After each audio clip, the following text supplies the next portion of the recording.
बेटे, last class में हमने इनकम टैक्स के बारे में बातचीत नहीं की थी। हमने बातचीत की थी प्री इनकम टैक्स के बारे में कि आखिरकार इनकम टैक्स कैसे बना था। तो आज की क्लास में मैं वहीं प्री इनकम टैक्स के पोर्शन से स्टार्ट करूंगा, वहां से कुछ बातें आपको याद दिलाऊंगा और फिर धीरे धीरे इनकम टैक्स के अंदर एंटर करूंगा। बेटे, हमारा इनकम टैक्स का सब्जेक्ट इतना सरल नहीं है कि मैं इसके अंदर सीधा एंट्री कर जाऊं। आप देख रहे हैं कि मैं कितना संभल करके आप लोगों को इनकम टैक्स के अंदर लेकर जा रहा हूं, क्योंकि यह बड़ा ही कॉम्प्रिहेंसिव सब्जेक्ट है। तो जब मैं जल्दी नहीं कर रहा तो मैं ये भी उम्मीद करूंगा अपने बच्चों से कि वो लोग भी जल्दी ना करें। बहुत बेहतरीन सब्जेक्ट है और इसे आप एंजॉय तभी करेंगे जब आप इसे समय देंगे। तो आइए और मेरे साथ साथ सभी बच्चे लास्ट में क्या समझा था वहीं से स्टार्ट करेंगे और फिर धीरे धीरे मेरे साथ साथ इनकम टैक्स में एंटर भी करेंगे। तो सबसे पहले हम अपने सब्जेक्ट का नाम लिख लें और आज हम आपके साथ इनकम टैक्स पे चर्चा शुरू कर देंगे। सबसे पहले मैं याद दिलाता हूं जो मैंने आपको लास्ट क्लास में समझाया था। मैंने आपको समझाया था कि अथॉरिटी किसके पास है, इनकम टैक्स चार्ज करने की अथॉरिटी किसके पास है। बच्चों ने कहा सर सेंट्रल गवर्नमेंट के पास है।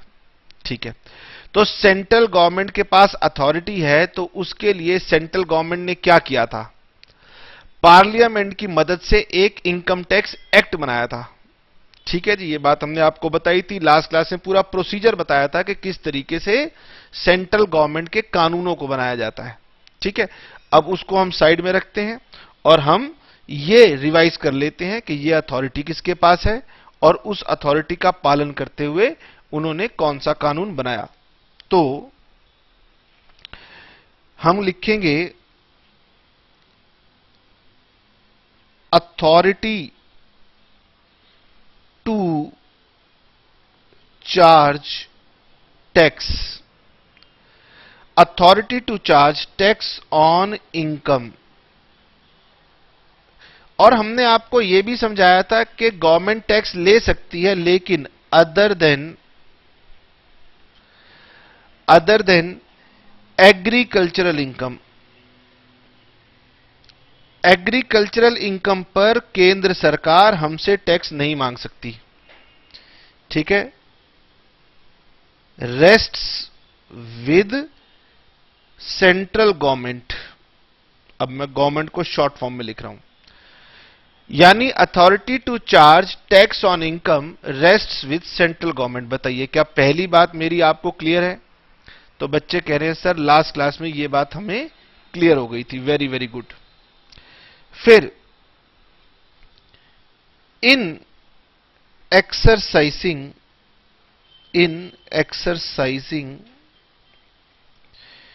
It's power, in exercising its power, central government has made income tax act through the parliament। ये बात भी हम लोगों ने समझ ली है कि भाई पार्लियामेंट की सहायता से सेंट्रल गवर्नमेंट ने इनकम टैक्स एक्ट बनाया था। ठीक है, अब कुछ और बेसिक बातें हैं उन्हें भी समझ लेते हैं कि सेंट्रल गवर्नमेंट की इन्वॉल्वमेंट कैसे कैसे है और आपने कैसे कैसे इस सब्जेक्ट को समझना है। तो सेंट्रल गवर्नमेंट कहती है सबसे पहले तो हमने पार्लियामेंट के थ्रू एक कानून बना दिया जिसका नाम है income tax act 1961। Income tax act के अंदर क्या लिखा हुआ है? सारा का सारा इनकम टैक्स का लॉ लिखा हुआ है जो कि हम पढ़ेंगे। लेकिन हमें आपको अभी कुछ और बातें भी बतानी है, जिसमें से कुछ बातें हम पिछली क्लास में समझ चुके हैं कि भैया अगर लॉ ने या पार्लियामेंट ने एक कानून बना दिया तो काम खत्म थोड़ी ना हो जाएगा। आप इनकम टैक्स एक्ट नहीं जानते, लेकिन कम से कम आप दूसरे कानून तो जानते हैं। ठीक है, जैसे कि मुझे एक बात बताइए, मान लीजिए आपने देखा कि सड़क पर कोई व्यक्ति किसी को चोट पहुंचा रहा है, मार रहा है, क्योंकि यहां ना बॉलीवुड से बहुत सारे लोग प्रेरित हो जाते हैं, किसी को मार रहे हैं तो आप क्या करेंगे? आप तुरंत पुलिस स्टेशन को फोन करेंगे, यानी ये ड्यूटी पुलिस को दी गई है। ठीक है, इसे बोलते हैं दिल्ली, जैसे हमारी दिल्ली में दिल्ली पुलिस है, तो आपकी स्टेट में हो सकता है आपकी स्टेट की पुलिस हो, तो जो भी है। अरे कानून बनेगा तो भैया कानून की एडमिनिस्ट्रेशन की जिम्मेदारी किसी को दी जाएगी या नहीं दी जाएगी? बच्चे कह रहे हैं पक्का दी जाएगी। तो सर ये एडमिनिस्ट्रेशन की जिम्मेदारी किसको दी गई है? वेरी वेरी गुड, बच्चे कह रहे हैं central board of direct taxes को। तो पहले तो हम ये भी समझ लें कि इसकी एडमिनिस्ट्रेशन की जिम्मेदारी है central board of direct taxes की। ये बात भी बच्चे कह रहे हैं कि सर आपने हमें लास्ट क्लास में बता दी थी। Very very good. अब आपको यह बताना है कि भाई सेंट्रल गवर्नमेंट इसकी एडमिनिस्ट्रेशन कैसे करेगी, वो भी काम आसान नहीं है। चलिए मैं किसी और कानून का उदाहरण देता हूं जिसे मेरे बच्चे समझते हो। मैं ये समझता हूं कि हमारे बच्चों की अब एज हो गई है तो उन्होंने लाइसेंस बनवाया होगा। अगर आपको रोड के ऊपर गाड़ी चलानी है तो पहले आपको लाइसेंस चाहिए। बिना लाइसेंस के तो हम यह मानेंगे कि आपको गाड़ी चलानी आती नहीं है, और आप सड़क पर अगर बिना लाइसेंस के गाड़ी चलाते हो तो इसका मतलब है आप लोगों की जान के लिए खतरा पैदा कर रहे हो। तो सरकार ने कहा कि यदि कोई व्यक्ति गाड़ी चलाना चाहता है तो पहले उसे आकर के यह साबित करना पड़ेगा कि वो इसके योग्य है। तो वो क्या करेगा? अभी सभी बच्चों को पता है सर, लाइसेंस बनवाएंगे। अब लाइसेंस बनवाएंगे तो सबसे पहले मैंने कहा जाइए लाइसेंस बनवा के लाइए। या आपने जब लाइसेंस बनवाया था तो क्या किया था? पहले तो इंसान ढूंढता है किसी को।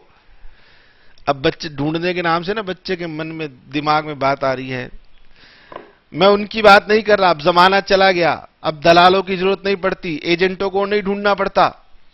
अब तो हम किसी भी व्यक्ति से पूछते हैं कि ये बताओ लाइसेंस बनवाने के लिए क्या करना है, तो वो बताएगा कि अगर आपको लाइसेंस बनवाना है तो आपको क्या क्या चाहिए। इसे बोलते हैं प्रोसीजर, इसे बोलते हैं रूल्स।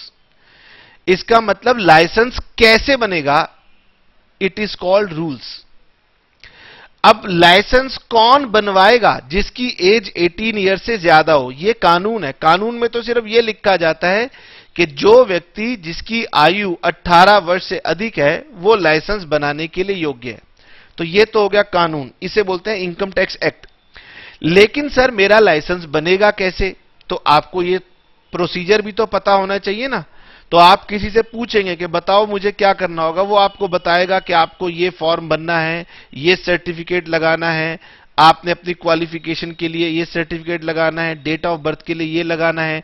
उसके बाद जो आपके इलाके का डिपार्टमेंट का जो एरिया पड़ता है उस ऑफिस में जाना है, इतनी सी आपको फीस भरनी है। तो ये सारी बातें कहलाती हैं रूल्स। तो सीबीडीटी को बेटे सबसे पहले क्या बनाने पड़ेंगे? इस लॉ की एडमिनिस्ट्रेशन के लिए सीबीडीटी को बनाने पड़ेंगे रूल्स। इसे बोलते हैं इनकम टैक्स रूल्स। ठीक है, ठीक है सर, इनकम टैक्स तो हम पढ़ेंगे ही पढ़ेंगे, साथ में कभी कभी चर्चा भी आएगी रूल्स की।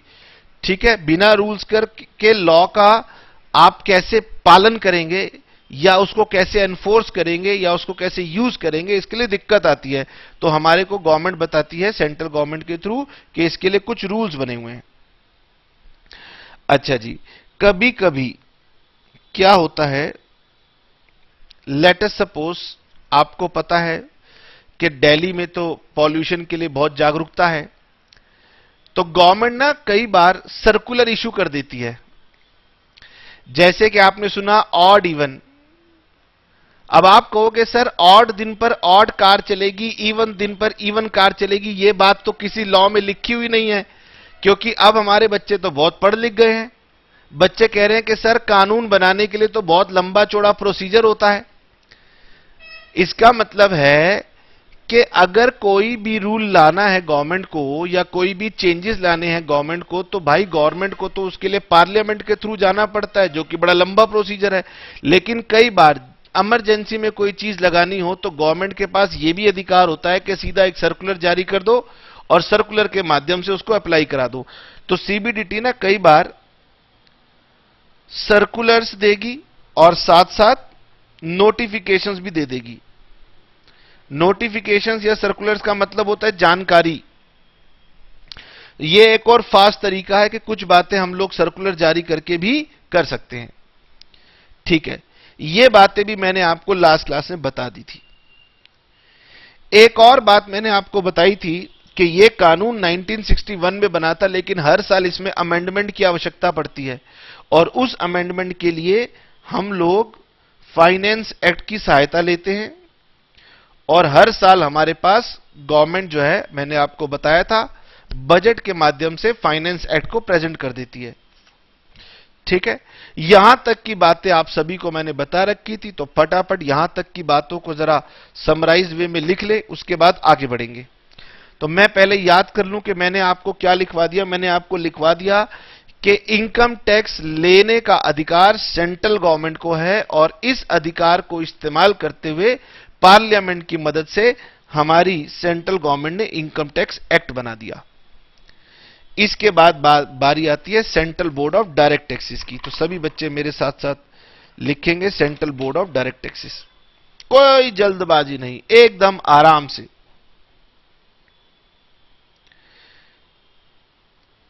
Central board of direct taxes का क्या योगदान रहेगा, यह हमें पता होना चाहिए सब्जेक्ट पढ़ने में। सीबीडीटी तो लिखेंगे CBDT is a part of CBDT is a part of Department of Revenue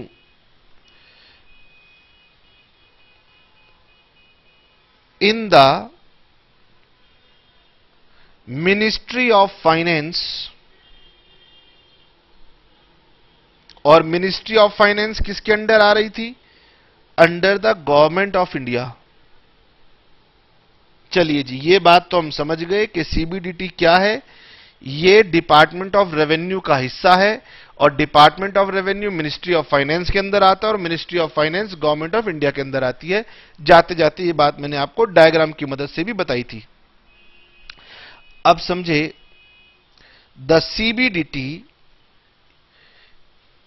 is responsible CBDT is responsible for administration of direct taxes। क्योंकि यह बात भी मैंने आपको बता दी थी कि इनडायरेक्ट टैक्सेस के लिए central board of excise and custom है, सीबीईसी है। ठीक है, income tax through income tax department.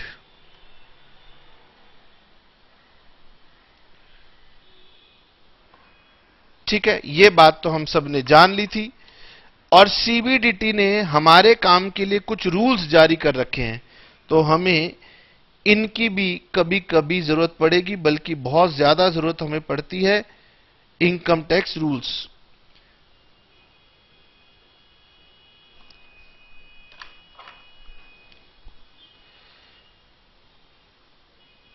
For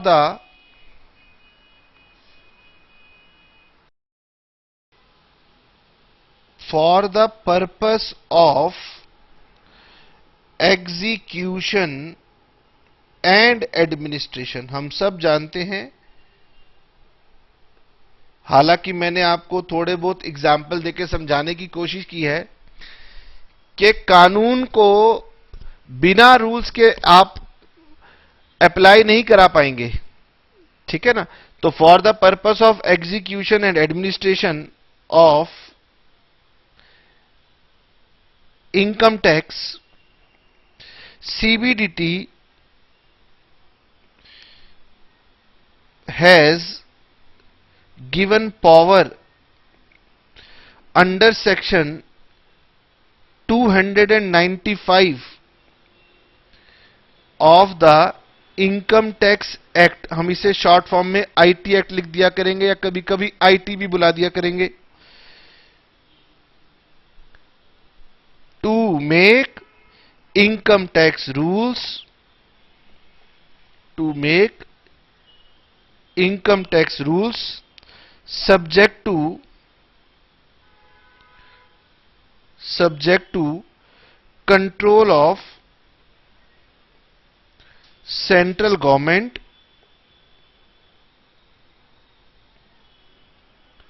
for the implementation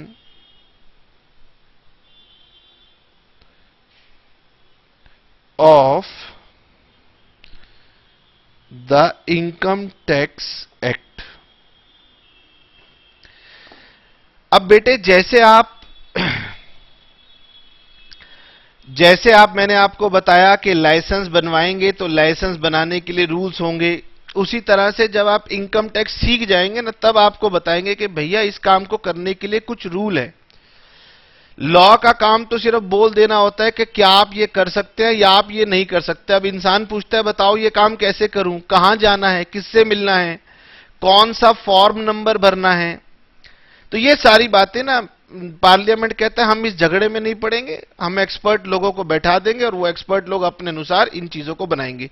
तो इनकम टैक्स रूल्स की जहां जहां पर बात होगी वहां बात करेंगे। अभी आप सब्जेक्ट जानते नहीं, लॉ जानते नहीं, इसलिए ज्यादा इनकम टैक्स रूल्स के ऊपर चर्चा करना बेकार है।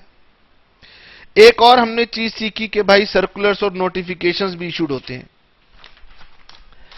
चलिए जी, सर्कुलर और नोटिफिकेशन के बारे में भी हमने जान लिया, लेकिन इसके बारे में भी क्योंकि एक आधी जरूरी बात है, इसलिए मेरे साथ साथ थोड़ा सा पेशेंस रखते हुए इसको भी सीख लेते हैं। सर्कुलर्स, क्लैरिफिकेशंस एटसेट्रा, ये कौन जारी करता है? तो ये सीबीडीटी जारी करेगी, जिसके पास उसका एडमिनिस्ट्रेशन है ना, वो जारी करेगा। इसके बारे में भी आपको बेटे कुछ जान लेना बहुत जरूरी है कि section 119 of the act gives power to the CBDT to issue क्या इशू करेंगे? Circulars and clarifications. अब किसी के बारे में अगर आपको क्लैरिफिकेशन ना हो या डिपार्टमेंट में जो लोग काम कर रहे हैं उन्हें क्लैरिफिकेशन ना हो, तो फिर वो इसके लिए क्लैरिफिकेशन इशू कर देते हैं।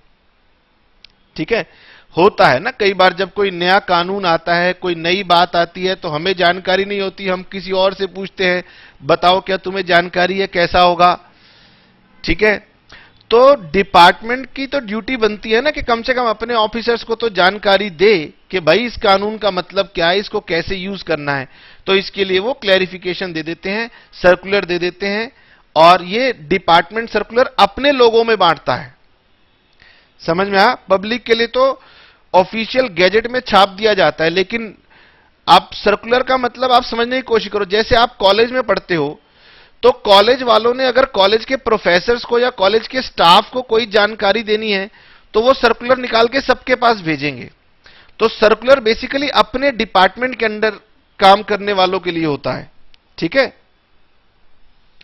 और these circulars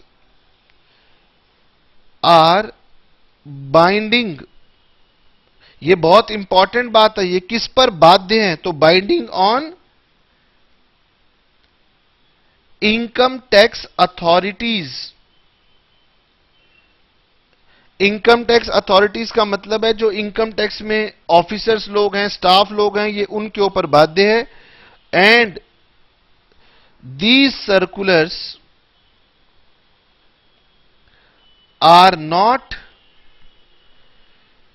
binding upon assessee. ठीक है, असेसी के ऊपर ये बाइंडिंग नहीं होते हैं।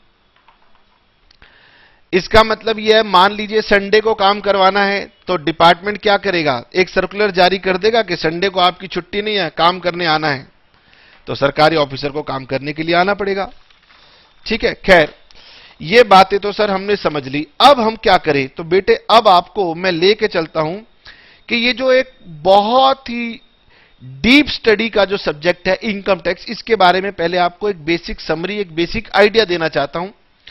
उसके बाद तो समझ लो इतनी लंबी जर्नी है कि कहने की बात नहीं है। तो पहले थोड़ा सा जान लो कि आखिरकार इनकम टैक्स में बेसिकली किस तरीके से इसको कंस्ट्रक्शन किया गया है, तो इसको पहले हम जान लेते हैं। समरी कह लीजिए आप इसको, समरी ऑफ द एक्ट। मतलब सर इस कानून में लिखा क्या होगा और क्या ये कानून हम एक साल में पढ़ पाएंगे, ये सारी की सारी बातें हैं। तो पहले आपको हम बता देंगे कि आखिरकार इस कानून में है क्या। तो हमारा इनकम टैक्स कहता है कि भाई सबसे पहले तो आपको अपनी इनकम निकालनी पड़ेगी।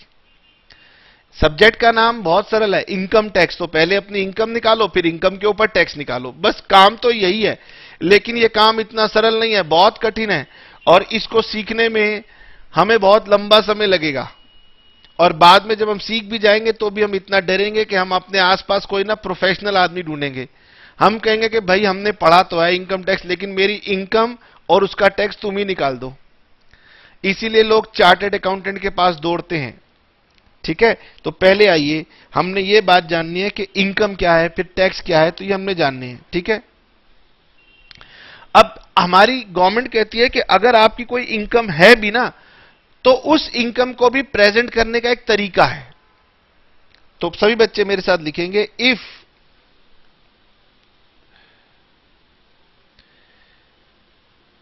Any income is taxable then it will be included in any one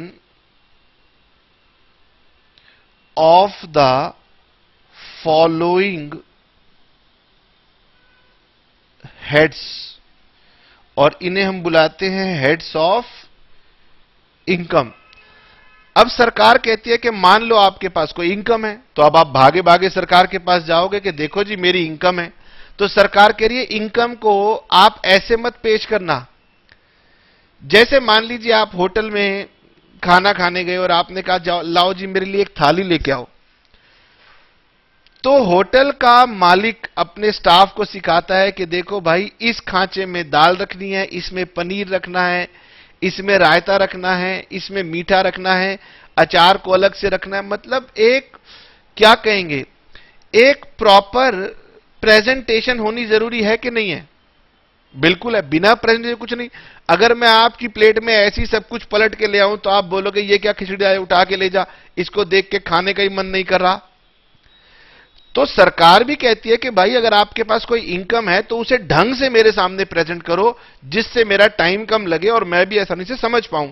हमने कहा अच्छा बताइए। वो कह रहे हमारी थाली में ना 5 खांचे बनेंगे, हम आपको 5 प्लेसेस बना के देंगे और अपनी इनकम को उन 5 प्लेसेस में सेट करके आ जाना, जिसे हम क्या बोलते हैं, हेड्स ऑफ इनकम। और जानते हो हमारी एनर्जी सारी की सारी इनकम टैक्स पढ़ने में कहां खर्च होगी? इन हेड्स ऑफ इनकम को पढ़ने में खर्च होगी। और मैं पक्का दावे के साथ कह रहा हूं आज आपको, आप थक जाओगे, लेकिन ये हेड्स ऑफ इनकम बहुत कॉम्प्रिहेंसिव है, ये थकते नहीं है, ये थका देते हैं। इसीलिए कह रहा हूं कि कोई जल्दबाजी मत करना। जो लोग जल्दबाजी करेंगे वो आगे जाके फंस जाएंगे। किसी बच्चे को लग रहा होगा कि सर फटाफट इनकम टैक्स शुरू क्यों नहीं कर देते।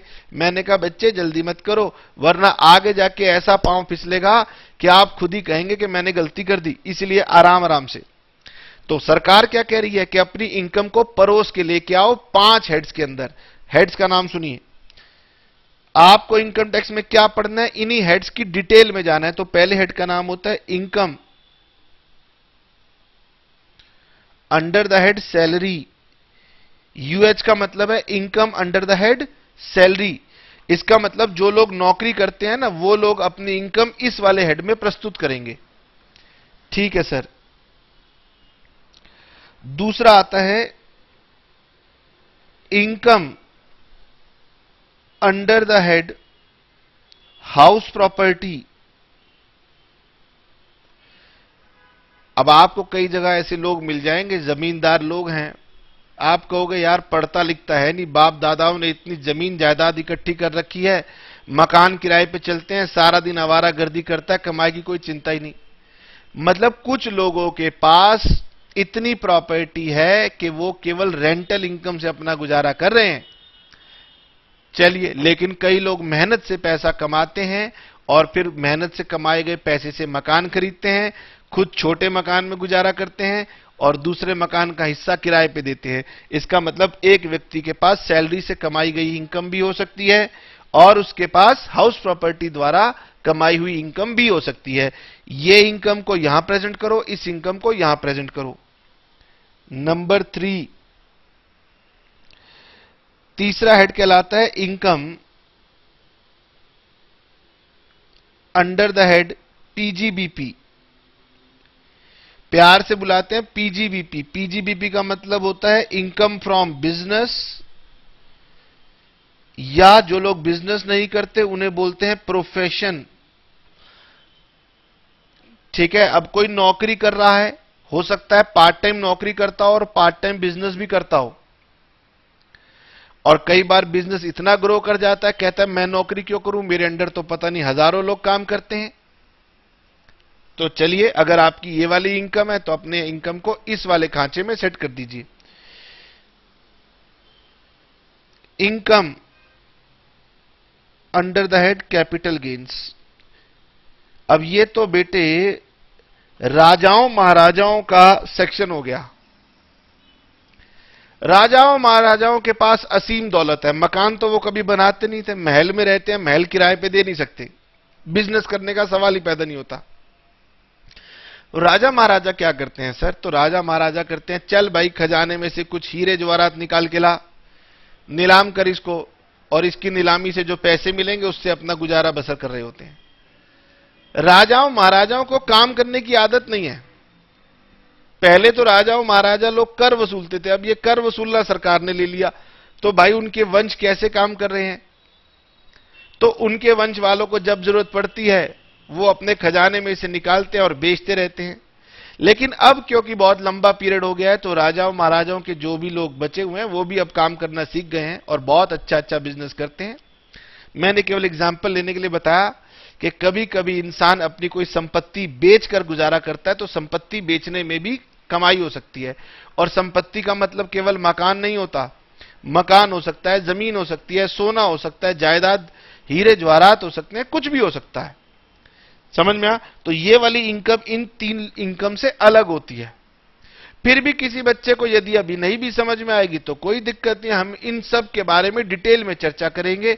मैं तो केवल आपको अभी मूवी की नंबरिंग या हेडिंग बता रहा हूं कि भाई आगे चल के कौन कौन से हीरो हीरोइन से आपकी मुलाकात होने वाली है। हां, इनमें से कईयों को आप विलन की संज्ञा दे दोगे, यार ये सेक्शन या ये हेड विलन है। चलिए जी, ये 4 इनकम होने के बाद भी सरकार कहती है कि यदि इन चारों को छोड़कर कोई और इनकम बच जाए तो उसको बोलते हैं income under the head other sources.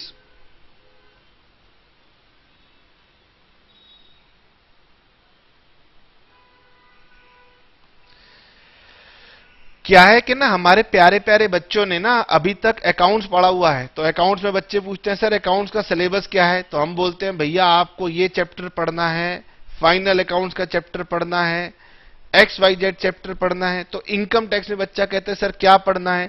तो मैंने कहा बच्चे इतना सरल नहीं है, इनकम का मतलब ये सारे मोटे मोटे चैप्टर्स आपको पढ़ने हैं।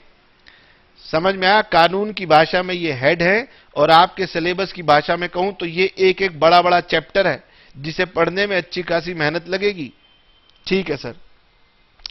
अगर ये सारी इनकम मैंने निकाल ली, मैंने मान लीजिए इसकी इनकम निकाल ली, ये सब क्रॉस क्रॉस का मतलब है मान लीजिए इसका अमाउंट बता दिया, इसका बता दिया, इसका बता दिया, सब बता दिया, तो जब इन सबको आप सम करेंगे तो ये आपकी प्रॉपर इनकम कहलाती है।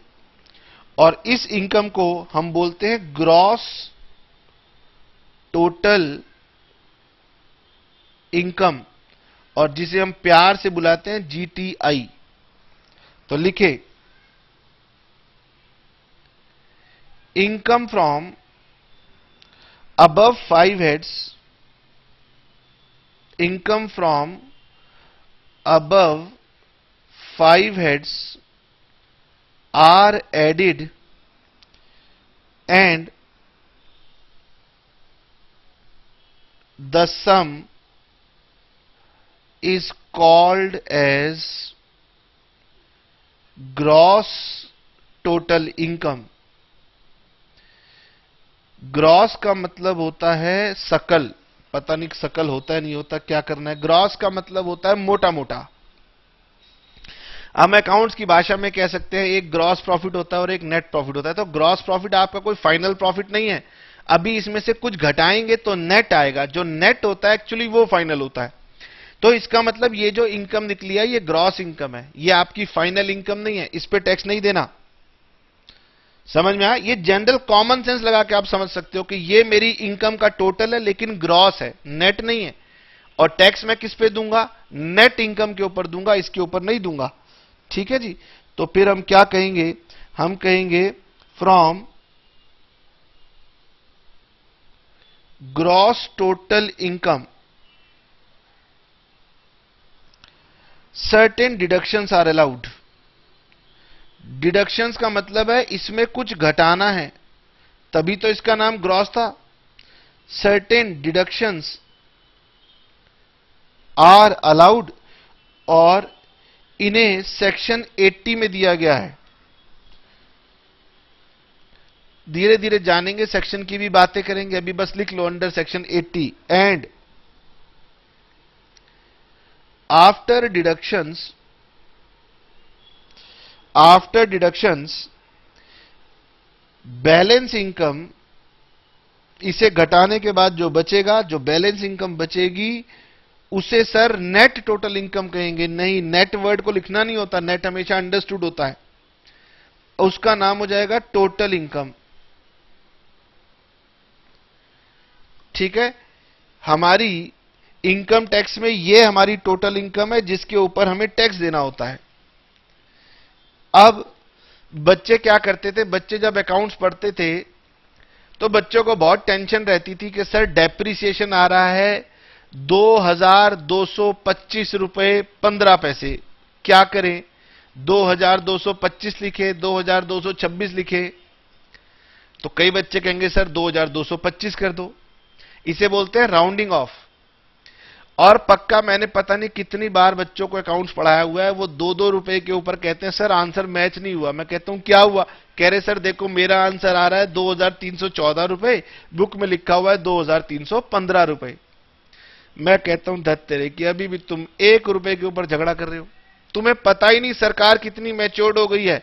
सरकार की नजरों में 1 रुपए की अहमियत नहीं है। बच्चा आज भी झगड़ा करता है कि 1 रुपए से मेरा आंसर गलत हो गया।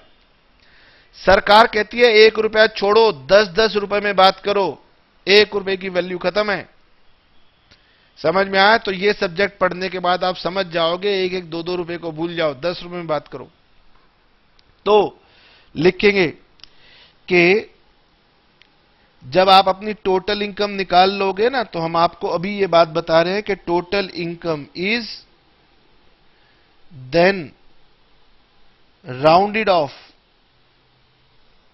To the nearest multiple of ₹10 as per section 288 capital A. अब हम अपने बच्चों को बता दें कि सर सब्जेक्ट पढ़ना होगा तो कोई ना कोई बुक का भी तो यूज करना होगा। जिससे मैं आपको होमवर्क दे सकूं, जिससे मैं आपको पढ़ने के लिए कुछ दे सकूं कि आपने ये पढ़ना है, ये रिवाइज करना है, ये होमवर्क में बनाना है, और कुछ चीजें हम क्लास में भी डिस्कस करेंगे। तो बेटे वैसे तो मार्केट में कई सारी बुक्स अवेलेबल हैं, बहुत अच्छी अच्छी बुक्स हैं, सभी बुक बहुत अच्छी हैं, तो फिर भी हमने किसी एक बुक को तो फॉलो करना ही है। तो हम लोग बेटे ये बुक फॉलो करेंगे, जो कि ये टैक्समैन की बुक है। इसका नाम आप देख सकते हैं, students guide to income tax university edition, क्योंकि इनका प्रोफेशनल एडिशन भी आता है। और इस बुक के ऑथर हैं डॉक्टर विनोद कुमार सिंघानिया, मोनिका सिंघानिया। और बेटे ये 2015 का एडिशन है, चिंता ना करें, हम 2016 से पढ़ेंगे, लेकिन एज ऑफ टुडे जब मैं ये वीडियो बना रहा हूं तो 2016 की बुक उपलब्ध नहीं है।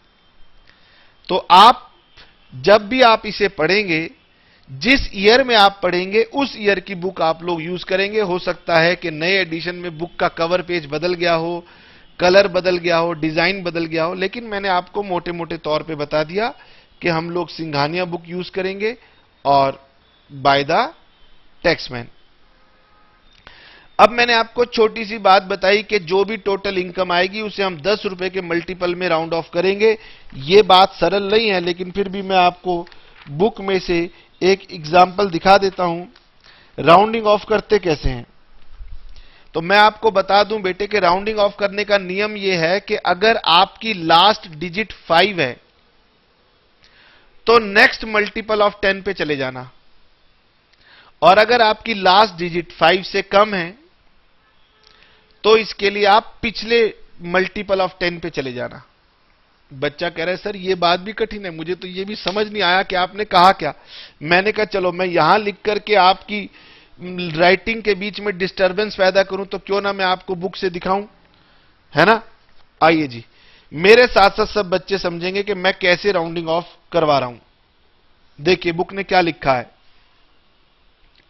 बुक ने भी लिखा है कि आपकी जो भी टैक्सेबल इनकम होगी वो nearest multiple of 10 rupees per round of होगी, और इस काम के लिए आपको पैसा को पहले इग्नोर करना है।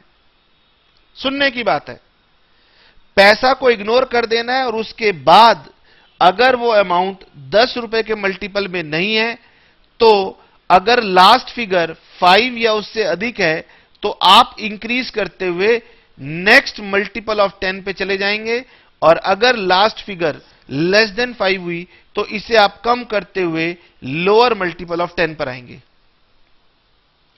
अच्छा, बच्चे पूछ रहे हैं सर बुक का पेज नंबर कौन सा है। बेटे ये मेरी बुक का पेज नंबर 10 है, हो सकता है आपके हाथ में जब एडिशन आए तो कुछ और बदल जाए। अब यहां देखिए उन्होंने एग्जाम्पल देके समझाने की कोशिश की। सपोज आप जब अपनी इनकम निकालेंगे, इनकम निकल के आती है 7,80,514.99, तो सबसे पहले लिखा है कि पैसा को इग्नोर करना, तो 99 को इग्नोर कर देना, ये बना 7,80,514। पैसा इग्नोर होने के बाद ये बना 14, और क्योंकि लास्ट डिजिट क्या है 4, तो जो कि 5 से कम है, तो लोएस्ट मल्टीपल ऑफ 10 पे आ जाना, तो इसका आंसर बन जाएगा 7,80,510 रुपीज। बच्चा कह रहा है ओ माय गॉड, मैं अगर इस 99 को राउंड ऑफ करता तो 515 कर देता, और जानते हो अगर 515 हो जाता तो आंसर हो जाता 7,80,520। 10 रुपए का इनकम पर असर पड़ जाता, और इनकम पर असर पड़ता तो आपके टैक्स पर भी असर पड़ता। खैर आगे बढ़ते हैं। देखो अगला एग्जांपल देखो, अगर ये 515 होता तो 15 के बाद नेक्स्ट मल्टीपल ऑफ 10 क्या बनेगा 20, तो इसका आंसर क्या हो गया 7,80,520। सर बाकी एग्जाम्पल हमारे पढ़ने के लिए छोड़ दो। मैंने कहा यस, तभी तो बुक इस्तेमाल की जाती है। अब कई टीचर कहते हैं कि हम आपको इनकम टैक्स एक्ट लिखवाएंगे, तो मैंने भी तो बेटे आपको लिखवाया है, लेकिन मैं आपको कानून को सरल करके लिखवा सकता हूं, लेकिन अगर मैं कहूं कि मैं आपको एग्जाम्पल लिखवाऊंगा तो फिर नाइंसाफी हो जाती है, क्योंकि कितने एग्जाम्पल लिखवाएंगे। सबसे बेहतर तरीका यह है कि आपको लॉ समझा करके बुक के पास भेज दिया जाए और फिर बुक का काम बुक को करने दिया जाए। तो दो एग्जाम्पल मैंने आपको पढ़ के बता दिए, पेज नंबर 10 पे था, बाकी के एग्जाम्पल आप लोग खुद पढ़ेंगे। ठीक है जी। तो आपने टोटल इनकम निकाली, उसमें से डिडक्शन घटाई और उसको 10 रुपए के मल्टीपल पे राउंड ऑफ भी किया।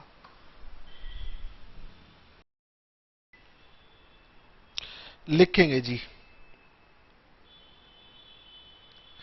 After rounding off, R O मैंने शॉर्ट फॉर्म में लिख दिया, after rounding of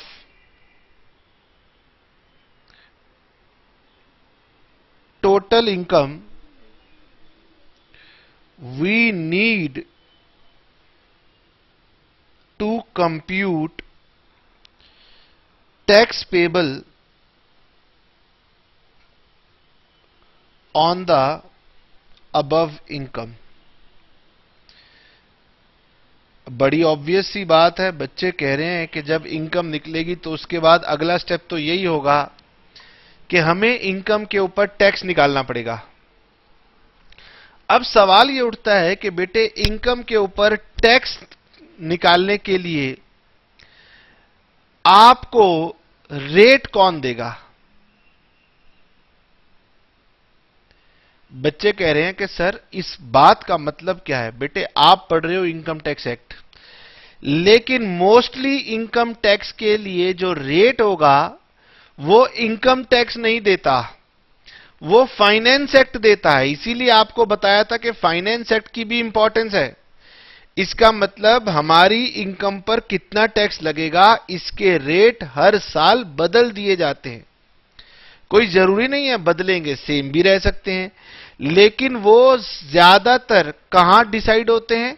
finance act में डिसाइड होते हैं। यानी इनकम टैक्स एक्ट के अंदर रेट ऑफ टैक्स नहीं है। रेट ऑफ टैक्स कहां है? Finance act.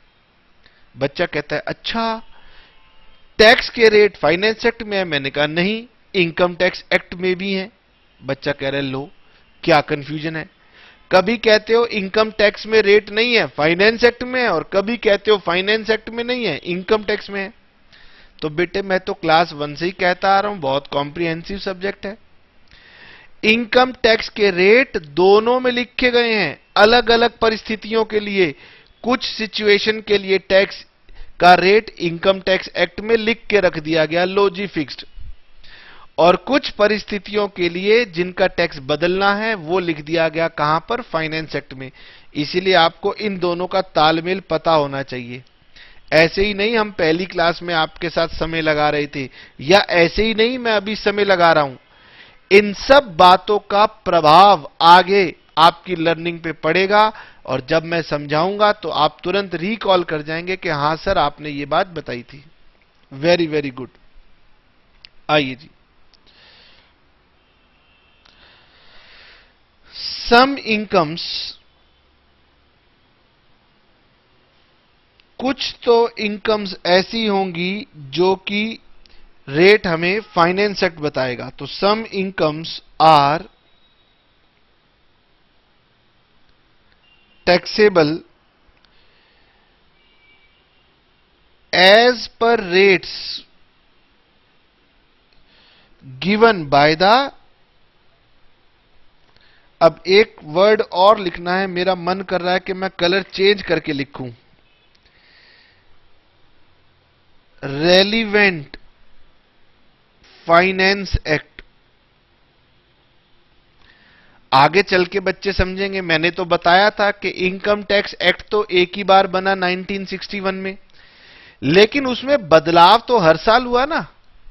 तो हर साल ही हमारे पास फाइनेंस एक्ट आया, और हर फाइनेंस एक्ट में अलग अलग रेट हो सकते हैं। तो सर मेरे ऊपर कौन सा फाइनेंस एक्ट लागू होगा, उसी को मैंने लिखा है रेलिवेंट फाइनेंस एक्ट। तो धीरे धीरे आप जान जाएंगे कि आपके ऊपर कौन सा फाइनेंस एक्ट लागू होगा। तो रेलिवेंट फाइनेंस एक्ट के साथ आपको पता लग जाएगा कि आपको कौन से रेट पे टैक्स लगाना है। वाइल, साथ ही साथ कुछ इनकम्स ऐसी हैं, while some incomes are taxable as per special rates of tax, इन्हें हम स्पेशल रेट्स ऑफ टैक्स बुलाएंगे, special rates of tax. which are given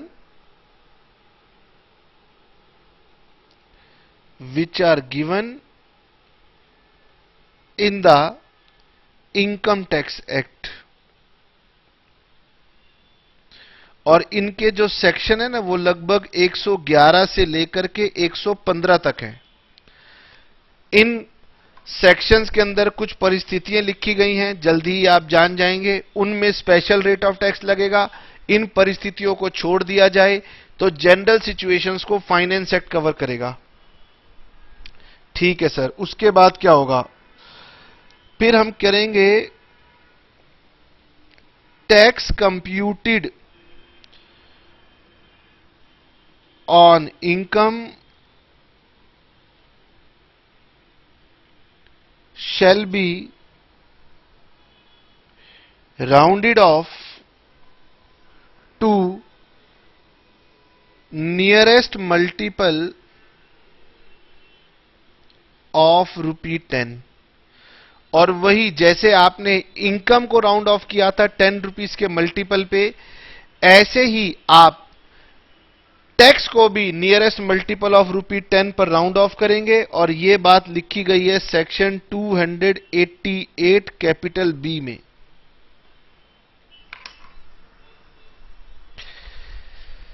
आप देख सकते हैं जहां पेज नंबर 10 पे हम लोग पढ़ रहे थे, वहीं पर ही उसी के नीचे लिखा था कि जैसे इनकम की राउंडिंग ऑफ होती है ऐसे राउंडिंग ऑफ टैक्स भी होता है। बोलिए, बात समझ में आई? और क्योंकि आपने ऊपर राउंडिंग ऑफ सीख लिया है तो राउंडिंग ऑफ के नियम तो वही हैं। इनकम की राउंडिंग ऑफ भी करनी है और उसके बाद में टैक्स निकालने के बाद भी राउंडिंग ऑफ करनी है। और ये काम करने के लिए हमें बहुत लंबी जर्नी पर जाना है। ये पूरा काम करने में पता नहीं कितने घंटे लग जाएंगे। और मैंने इसको बहुत ही समराइज वे में आपको लिख करके बताया है, लेकिन अगर मैं इसको प्रॉपरली प्रेजेंट करता तो उसकी शक्ल कैसी होती। ये आपकी बुक ने पेज नंबर 9 पे, पेज नंबर, मेरे एडिशन की बुक का पेज नंबर 9 है, आपके एडिशन का क्या होगा वो अलग बात है। तो बुक का पैराग्राफ नंबर 8 कहता है कि जो टोटल इनकम होती है एसएससी की उसे बोलते हैं ग्रॉस टोटल इनकम। और मेरे बच्चे अब कह सकते हैं कि सर हाँ, ये बात हम जान गए हैं कि पहले इनकम का टोटल जो कहलाता है वो ग्रॉस टोटल इनकम कहलाता है। फिर उसमें से माइनस कर दी जाती हैं deductions under section 80C to 80U। ठीक है, जब इसे आप माइनस कर देते हैं तो फिर आपकी टोटल इनकम बन जाती है। और फिर टोटल इनकम जब बन जाएगी तो उसके ऊपर टैक्स निकाल देंगे। अब ये काम कितना कॉम्प्लिकेटेड होगा, ये देखिए, उन्होंने एक पिक्चोरियल डायग्राम बना के बताया है कि पहले सैलरी की इनकम निकालेंगे, अंदर पढ़ने की जरूरत नहीं है, अभी समझ में आएगा नहीं। फिर उसके बाद हाउस प्रॉपर्टी की इनकम निकालेंगे, उसमें भी बहुत लंबी चौड़ी बातें होंगी। फिर पीजीबीपी की इनकम निकालेंगे। ये 3 इनकम हुई। इन 3 इनकम के बाद हम लोग कैपिटल गेन वाली इनकम निकालेंगे। फिर उसके बाद अदर सोर्स की इनकम निकालेंगे। फिर जाकर के हमें टोटल इनकम मिलेगी। और बुक ने तो बीच में यह भी बता दिया कि सेट ऑफ और कैरी फॉरवर्ड भी करना पड़ेगा। दिमाग पे प्रेशर मत डालना, केवल देखने की कोशिश करना। समझ में आया? जितनी बातें अभी दिमाग में डल गई बहुत अच्छी बात है, जितनी अभी नहीं डल पाई वो धीरे धीरे और डालेंगे। लेकिन अगर आप एक साथ डालेंगे तो नहीं डल पाएगी। ठीक है, फिर उसके बाद डिडक्शन माइनस कर देना, उसके बाद आपकी टोटल इनकम आ जाएगी। फिर टोटल इनकम के ऊपर टैक्स निकाल लेना। अभी ये रिबेट की बात को बाद में करेंगे। उसके बाद सरचार्ज भी लगता है, उसकी बात बाद में करेंगे। ये फाइनल आपका टैक्स आ जाएगा। अगर कोई टैक्स आपने पहले दे रखे हो तो वो माइनस करेंगे। उसके बाद जो लायबिलिटी बचेगी उसे राउंड ऑफ कर देंगे। बस मैंने तो केवल दिखाना था कि हमने आपके साथ आज पहले तो क्या बात की, हमने आपके साथ सिर्फ और सिर्फ इनकम टैक्स में आगे हमने कैसे पढ़ना है इसके लिए हमने आपको रास्ता बताया। ठीक है, अब जो हमने पढ़ा है उसे फटाफट एक बार फिर से समराइज करेंगे और फिर आज की क्लास को यहीं पे रोक देंगे। ठीक है, ठीक है जी। इस समरी के बाद हम लोग आगे बढ़ेंगे और हम आपको बताएंगे कि आखिरकार इनकम टैक्स एक्ट का स्ट्रक्चर कैसा है।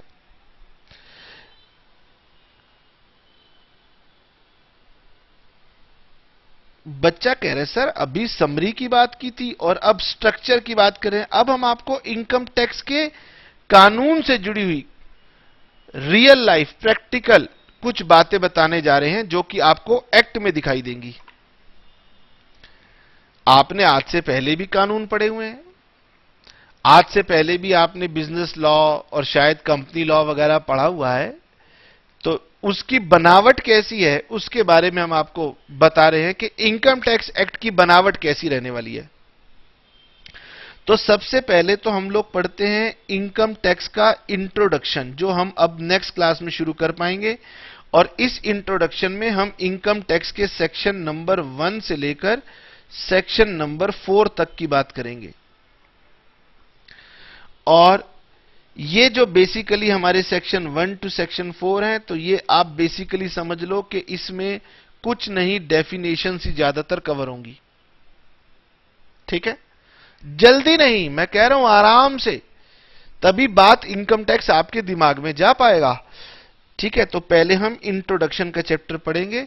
इंट्रोडक्शन के चैप्टर में सेक्शन 1 से लेकर सेक्शन 4 तक पढ़ेंगे, लेकिन मजबूरी में मुझे बीच में यहां पर फाइनेंस एक्ट भी ला करके आपको समझाना पड़ेगा।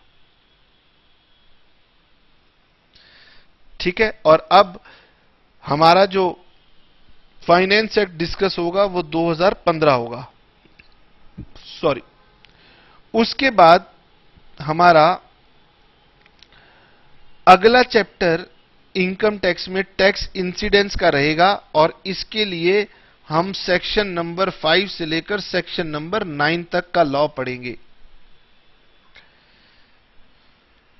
ठीक है जी, यहां से लेकर यहां तक जितना भी समय लगेगा आप बहुत कंफर्टेबल रहेंगे, कोई दिक्कत की बात नहीं है।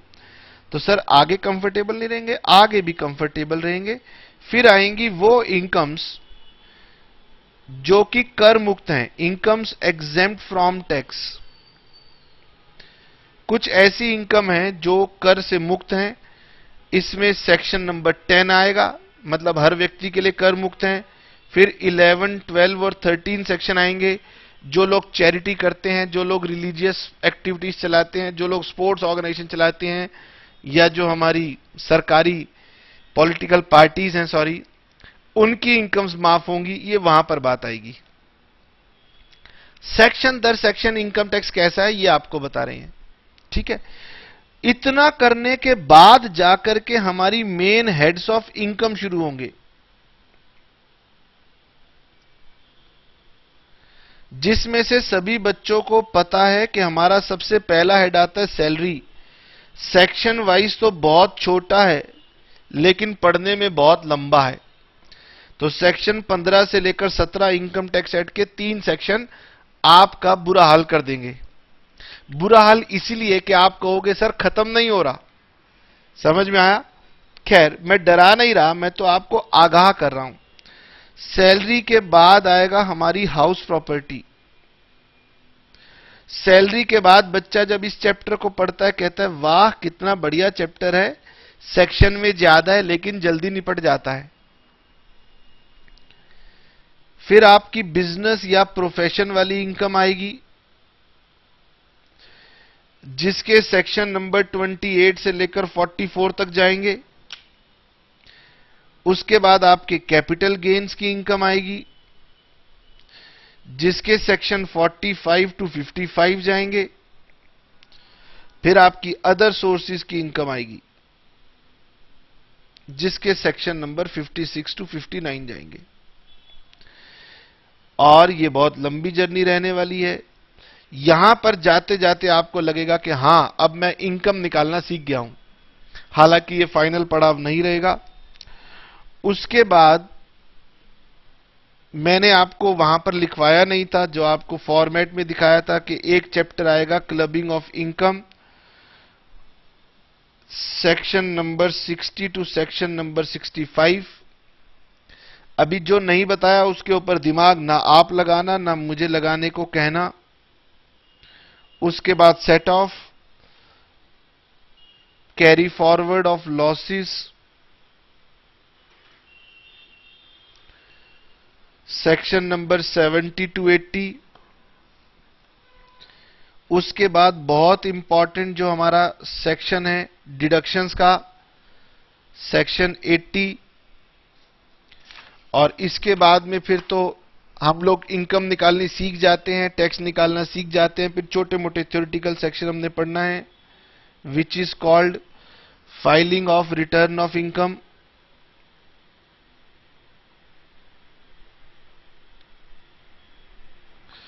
ये हमारे दो मेन सेक्शन में कवर होता है, 139 और 140। बेसिकली तो 139 ही कह लो। और फिर deduction of tax at source, बच्चे को अभी पता नहीं है तो ये 190 से लेकर 206 सेक्शन में कवर होता है। और फिर एक एडवांस पेमेंट ऑफ टैक्स आएगा।